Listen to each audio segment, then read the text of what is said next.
Hello everyone, I hope आप सब लोग अच्छे होंगे। My name is तुबा and I am pursuing CA and CMA. Currently मैं दोनों कोर्स के इंटरमीडिएट लेवल पे हूँ। आज की वीडियो में मैं आपके साथ अपनी सीए फाउंडेशन की अकाउंट्स की पेपर की सर्टिफाइड कॉपी शेयर करूँगी। मैंने सीए फाउंडेशन जनवरी 25 में क्लियर की हूँ और अकाउंट्स में मेरे 71 मार्क्स आए थे। आई नो काफ़ी ज़्यादा अच्छे मार्क्स नहीं हैं, बट हाँ बुरे भी नहीं हैं। डिसेंट स्कोर है, इट्स अ गुड स्कोर। मेरा पेपर एनालाइज़ करने के बाद आप लोगों को पता चल जाएगा कि स्टेप वाइज मार्क्स कैसे मिलते हैं, मैंने कौन सी मिस्टेक्स की थी जो आप अवॉइड करोगे तो आपके मार्क्स कटने से बच जाएंगे, प्रेजेंटेशन कैसे रखना है और भी बाकी सारे सवालों के जवाब आपको इस वीडियो में मिल जाएंगे। So let's start the video.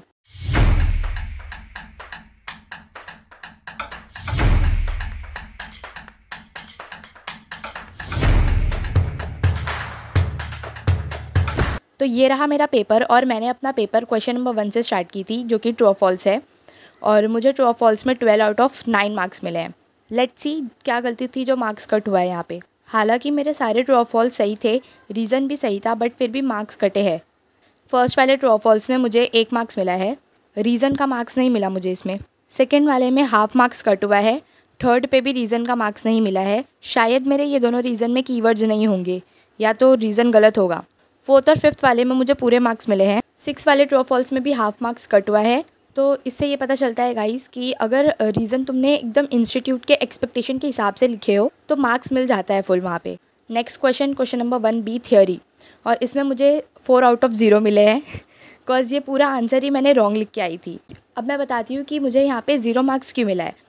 तो मेरी गलती ये हो गई थी कि घाई घाई में मैंने क्वेश्चन को दोबारा चेक नहीं की थी और जो सबसे पहले माइंड में क्लिक हुआ था आंसर वो मैं लिख कर आ गई थी, जबकि इस क्वेश्चन का करेक्ट आंसर मुझे बहुत अच्छे से आता था। बट मेरे से गलती ये हुई कि मैंने फटाफट क्वेश्चन पढ़ी और मैंने ध्यान नहीं दिया आंसर लिखते टाइम कि मैं लिख क्या रही हूँ। ठीक है, मैंने डबल चेक अपना आंसर नहीं किया था कि मैं सही लिख भी रही हूँ, सही सोच भी रही हूँ कि नहीं, तो उसकी वजह से मेरा यहाँ पे गलत हो गया।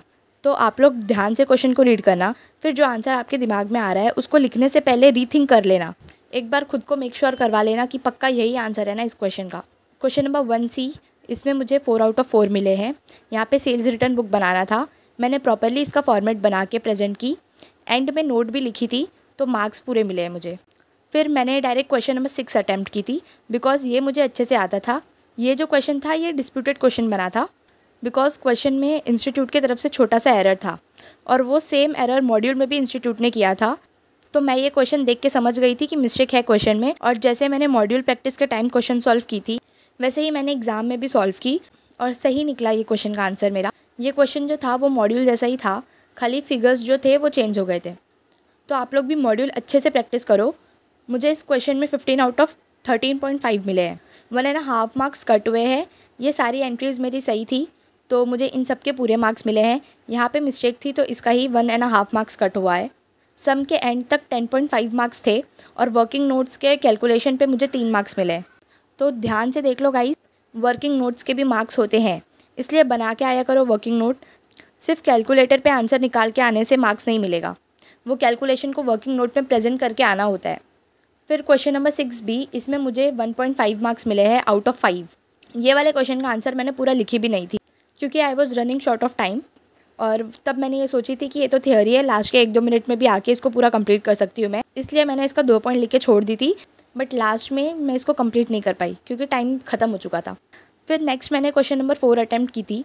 इसमें क्वेश्चन नंबर 4A में मुझे 14 आउट ऑफ 15 मिला है। ये सारे अमाउंट्स और पोस्टिंग मैंने सही लिखी थी। ये रीवैल्यूएशन के मुझे 4 मार्क्स पूरे मिले, पार्टनर्स कैपिटल के भी 4 मार्क्स थे तो वो भी पूरे मुझे मिले हैं। बैलेंस शीट के 2 मार्क्स मिले हैं। ये मेरे सारे वर्किंग नोट्स, और वर्किंग नोट्स के 4 मार्क्स फुल मिले हैं मुझे। बैलेंस शीट 3 मार्क्स की होती है, वहाँ मेरा 1 मार्क्स कट हुआ है। I don't know the actual reason, शायद ये सब जो मैंने कट की हूँ उसके वजह से हुआ होगा।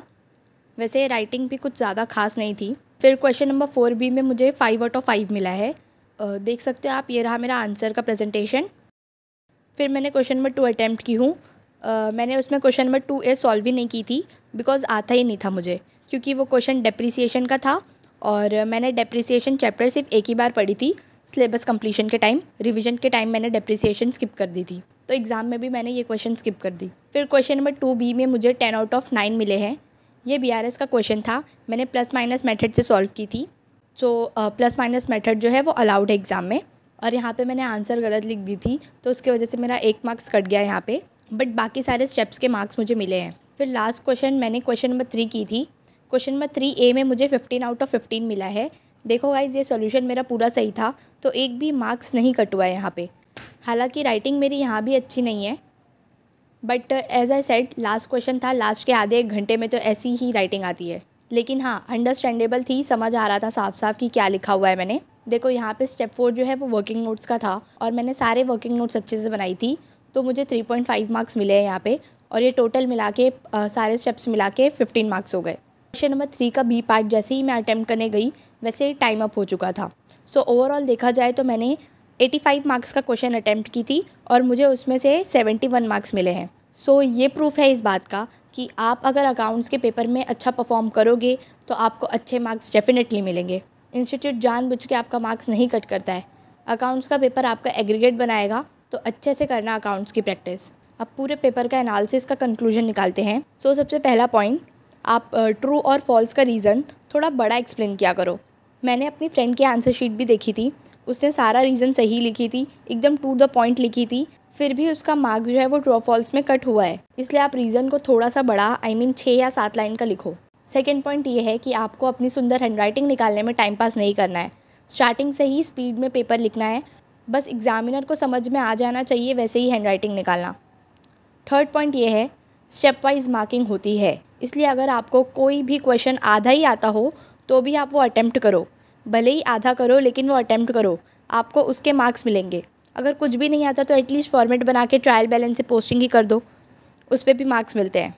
फोर्थ पॉइंट, आपको जो क्वेश्चन सबसे अच्छे से आता है आप वो सबसे पहले अटैम्प्ट करो। ऐसा बिल्कुल भी कंपलसरी नहीं है कि आपको सबसे पहले क्वेश्चन नंबर 1 ही करना है, फिर क्वेश्चन नंबर 2 करना है, 3 करना है एंड सो ऑन। अगर आपको क्वेश्चन नंबर 6 सबसे अच्छे से आता है तो आप अपना पेपर क्वेश्चन नंबर 6 से स्टार्ट कर सकते हो। लेकिन हाँ, अगर आप कोई क्वेश्चन स्टार्ट कर रहे हो तो उसके सब पार्ट्स एक ही साथ अटैम्प्ट करना। फॉर एग्जाम्पल, सपोज़ आपने क्वेश्चन नंबर 4 सॉल्व करने के लिए डिसाइड किए, तो आप question number 4A, question number 4B, question number 4C तीनों साथ में करोगे। ऐसा बिल्कुल नहीं करना कि पहले क्वेश्चन नंबर 4A कर दिए, फिर क्वेश्चन नंबर 2 भी कर रहे हो, फिर 4B, ऐसा नहीं चलेगा। इस बात का खास ख्याल रखना। फिफ्थ पॉइंट ये है कि आप क्वेश्चंस ध्यान से पढ़ोगे फिर आंसर लिखना चालू करना। सिक्स पॉइंट ये है, वर्किंग नोट्स बनाकर आओगे, उसके मार्क्स मिलते हैं।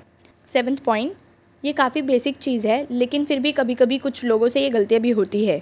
जर्नल बनाते टाइम नरेशन नहीं लिख के आते।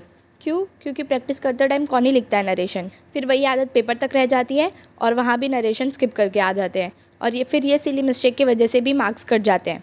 लास्ट पॉइंट, मॉड्यूल को अच्छे तरीके से प्रैक्टिस करो, RTPs MTPs करो, एटलीस्ट पास टू अटैम्प्ट की तो कर ही लो, और आपके अटैम्प्ट के लिए इंस्टीट्यूट ने जो रिलीज़ किया है वो भी करो। सो ये थी मेरी सर्टिफाइड कॉपी, जिसको मैंने आपके सामने पूरी तरह एक्सपोज कर दी, और हर एक चीज़ मैंने अपनी तरफ से एक्सप्लेन करने की पूरी कोशिश करी हूँ। अगर आप लोगों को अभी भी कोई डाउट हो तो आप लोग कमेंट में पूछ सकते हैं। अगर आपको मेरी सर्टिफाइड कॉपी का PDF और जनवरी एग्ज़ाम का क्वेश्चन पेपर चाहिए तो आप मेरे टेलीग्राम चैनल पर चेक कर सकते हो, मैं वहाँ सेंड कर दूँगी। मेरे टेलीग्राम चैनल का लिंक मैं डिस्क्रिप्शन में और कमेंट बॉक्स में भी पिन कर दूँगी, तो आप वहाँ से टेलीग्राम ज्वाइन कर सकते हो। अगर आपको ये वीडियो हेल्पफुल लगी हो तो लाइक शेयर सब्सक्राइब ज़रूर कर देना, ये मेरे लिए मोटिवेटिंग होगा। आगे भी मैं बहुत सारे हेल्पफुल वीडियोज़ अपलोड करने वाली हूँ। So stay connected. Till then, bye bye, happy learning.